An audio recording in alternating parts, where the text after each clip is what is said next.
Helo, fi yw Dafydd Llywelyn, Comisiynydd Heddlu a Throseddu ardal Dyfed-Powys.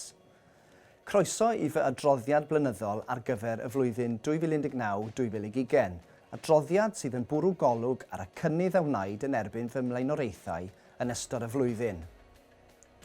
Dyma'r tro cyntaf i fi ddefnyddio'r fformat o greu fidio ar y cyd ar adroddiad papur traddodiadol, felly gobeithio y byddwch yn mwynhau.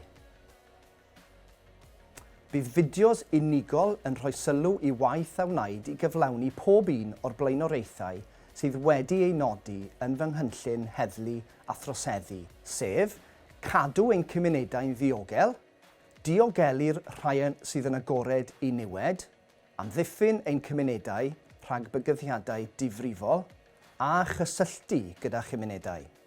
Bydd fideos ychwanegol yn canolbwyntio ar yr egwyddorion sy'n sylfaen i'r blaenoriaethau hyn, sef ymgysylltu â'r cyhoedd, gweithio gyda'n gilydd a gwario arian yn ddoeth. Bydd y fideos yn rhoi sylw i rhai o'r llwyddiannau a nodwyd yn fy adroddiad blynyddol, megis lansio'r cynllun dargyfeirio troseddwyr. Menter aml sianteithiol newydd yw'r cynllun yma, sydd ar nod o ddargyfeirio troseddwyr lefel isel i ffwrdd o'r system gyfiawnder troseddol a lleihau ail droseddu yn ein hardal. Rydym wedi cwblhau'r prosiect teledu cylch cyfyng. Mae dros 145 o gamerau wedi ei gosod mewn mwy nag 20 o drefi ledled ardal yr heddlu. Dwi wedi sicrhau llais cryf i bobl ifanc yn ardal yr heddlu a wedi cwblhau arolwg o bobl ifanc a gynhaliwyd ar fy rhan gan Hafan Cymru ac arweiniodd at gynhadledd ieuenctid llwyddiannus ym Mharc y Scarlets. Rwyf wedi buddsoddi mewn gwasanaethau allweddol a phrosiectau cymunedol a mae fy swyddfa wedi gweithio'n galed yn ei rôl o craffu. Mae fy nhîm wedi edrych ar nifer o bynciau gwahanol, enghraifft, ffordd yma'r cyhoedd yn cysylltu â'r heddlu, a'r ffactorau sy'n effeithio ar ddioddefwyr yn tynnu nôl mewn achos.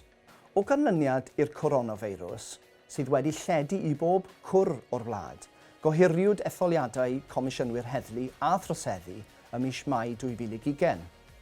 Byddant nawr yn cael eu cynnal ym mis Mai 2021. Mae hyn yn golygu bod fy nghyfnod i fel eich Comisiynydd Heddlu a Throseddu wedi ei ymestyn 12 mis yn ychwanegol.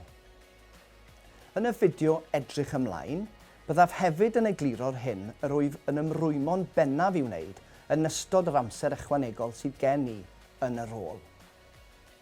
Gadewch i mi eich sicrhau bod fy swyddfa i a'r heddlu yn parhau i weithio'n galed i ddarparu'r gwasanaeth heddlu gorau phosib. Diolch am eich cefnogaeth parhaus ac am dreulio amser yn edrych ar fy adroddiad. Diolch yn fawr iawn.